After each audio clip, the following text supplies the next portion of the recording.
Pada bulan Ramadan insya Allah kita menganjurkan agar tidak ada buka puasa bersama yang biasa sering kita laksanakan di kantor-kantor pemerintah, di kantor-kantor swasta, keluarga. Kita menghimbau agar kita tidak lagi melaksanakannya. Kita tidak melaksanakan tarawih bersama, kita melaksanakan di rumah saja karena sangat berpotensi untuk kita menularkan atau ditularkan ketika kita berkumpul bersama di masjid. Kualitas ibadah kita insya Allah tidak akan berkurang dengan kita berada di rumah atau kita berada atau beribadah di rumah. Kualitas ibadah kita tidak hanya ditentukan oleh lokus di mana kita beribadah, tapi yang tidak kalah pentingnya adalah kualitas ibadah kita ditentukan oleh keikhlasan kita, ditentukan oleh kekhusyuan kita. Assalamualaikum Pak Hafiz Taftanzani. Waalaikumsalam warahmatullahi wabarakatuh. Assalamualaikum pemirsa.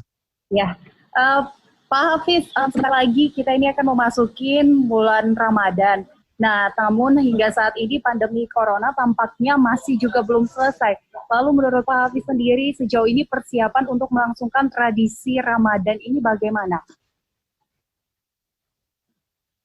Sebelum saya menjawab, saya ingin memberikan support dan berterima kasih kepada pemerintah, kepada Presiden dan jajarannya yang telah memberikan satu aturan-aturan yang jika rakyat, masyarakat semuanya mengikuti aturan ini, insya Allah wabah ini akan segera hilang. Dan saya support kepada para mujahidin. Siapakah mujahidin itu? Adalah dokter-dokter, perawat-perawat, para polisi, para tentara, dan relawan-relawan yang telah dengan sukarela pagi, siang, malam melaksanakan tugas demi kepentingan nasional, demi untuk masyarakat Indonesia. Maka saya support, semoga Allah Subhanahu wa Ta'ala memberikan kekuatan, memberikan kesehatan, sehingga kondisi para mujahid ini semuanya dalam kondisi fit dan akan sehat sampai corona akan hilang dari bumi ini. Dan jika saya diperbolehkan, saya ingin mengajak bersama-sama untuk berdoa. Seluruh umat Islam dan siapapun untuk berdoa agar corona segera lenyap dari Indonesia. Ya Pak Hafiz, nanti mungkin kita di akhir segmen kita bisa akan berdoa bersama gitu, nanti dipimpin oleh Pak Hafiz. Tapi sebelumnya saya ingin tahu bagaimana sejauh ini persiapan untuk menyambut bulan Ramadan nanti dalam kondisi di tengah pandemi corona saat ini, Pak Hafiz. Sebetulnya masyarakat Indonesia sudah jauh-jauh mempersiapkan diri untuk memasuki bulan Ramadan dengan gegap gempita, dengan segala kelebihan-kelebihan kesucian bulan Ramadan, dengan segala apa yang bisa dilaksanakan untuk sebulan penuh hanya berbicara dengan Allah Subhanahu wa Ta'ala. Tapi ini semuanya dengan adanya COVID-19 ini, kita umat Islam dan siapapun di atas dunia ini tidak lalu mundur dan kecewa dengan adanya wabah yang menjadikan kegiatan ini secara kasat mata bisa berkurang. Padahal sebenarnya tidak ada yang berkurang satupun. Karena pada dasarnya kewajiban kita adalah melaksanakan puasa sebagai kewajiban rukun Islam.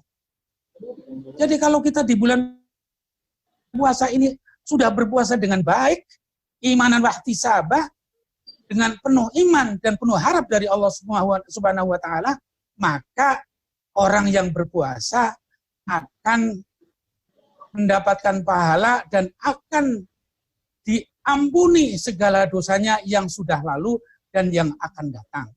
Ini hanya dengan puasa saja, gak usah dengan amalan-amalan yang lain. dengan tidur pun kita itu sudah mendapatkan pahala. Dengan kita diam pun kita sudah dapat pahala.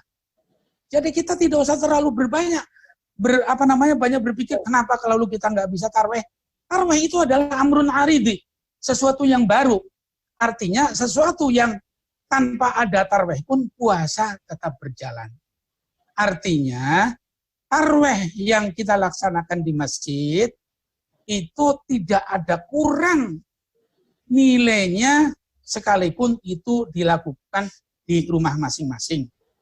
Adapun kelebihan-kelebihan amalan yang lain, membaca Al-Quran, banyak wirid, banyak diam, banyak berdoa, itu di dalam rumah kita itu sudah cukup. Baik. Dulu kita membaca, ya oke. Ya, Pak Hafiz, lalu bagaimana sejauh ini kegiatan di pesantren dalam kondisi corona dari beberapa waktu lalu? Apa yang berkurang dan atau ada kegiatan yang barukah untuk mengantisipasinya agar tetap pelajaran tentang agama itu tetap berlangsung di pesantren? Pada dasarnya, para kiai-kiai, para ulama-ulama, itu betul-betul ati'ullah wa ati'ur rasul wa ulil amri minkum. Di sini mereka sangat taat kepada pemerintah. Ya. Pesantren yang santrinya katakanlah di atas 500. Untuk menjaga, untuk berhati-hati, mereka memulangkan hampir seluruh santrinya pulang, kecuali anak-anak santri yang terdiri dari yatim, piatu, atau yang rumahnya memang jauh sekali, ada katakan yang di Jawa Timur, tapi santrinya dari Sumatera, mereka itu tidak pulang. Sehingga jumlahnya tidak banyak. Jumlah santri yang tidak banyak itu tetap akan melakukan kegiatan-kegiatannya seperti biasa di pesantren. Mereka pengajiannya biasanya oleh kiai diperbanyak, walaupun dengan tetap menggunakan protokol kesehatan. Artinya kalau masjid itu biasanya mereka berbaris 10 orang berjejer, ini 10 orang dibagi-bagi di atas pojok, mungkin 2 meter satu, sehingga mereka tidak akan terganggu dan insya Allah tidak akan ada hal-hal yang bisa menjadikan madorot atau menjadikan berbahaya bagi para santri. Yang lain-lain tetap saja dilakukan. Karena di pesantren itu kan katakan 4 in 1. Kalau kita pergi beli beli odol itu 2 in 1 atau 3 in 1, di pesantren ada belajar agama, ada belajar kitab kuning, ada belajar wiridan atau wirid-wirid. Ya. Jadi anak pesantren, kalaupun tidak ada belajar umum karena semuanya dihentikan, dia tetap mengaji, dia tetap baca wirid-wirid. Sehingga walaupun dia dipulangkan ke rumah, kegiatan mereka sama dengan di pesantren. Dia tetap melakukan orot, dia tetap baca Al-Quran, dia tetap melaksanakan sunnah-sunnah, sebagaimana mereka lakukan di pesantren. Ya, Pak Hafiz, tadi Pak Hafiz mengatakan bahwa tetap berlangsung secara biasanya, meskipun memang menjaga jarak. Ada beberapa santri atau sebagian santri diminta untuk pulang, tapi sebagian masih ada stay di dalam pesantren, seperti itu ya Pak Hafiz. Nah, lalu apakah untuk mereka yang pulang dilakukan pembelajaran secara online? Kalau yang sifatnya adalah sekolah pendidikan formal, sama dengan yang apa dilakukan bagi sekolah-sekolah umum yang lain.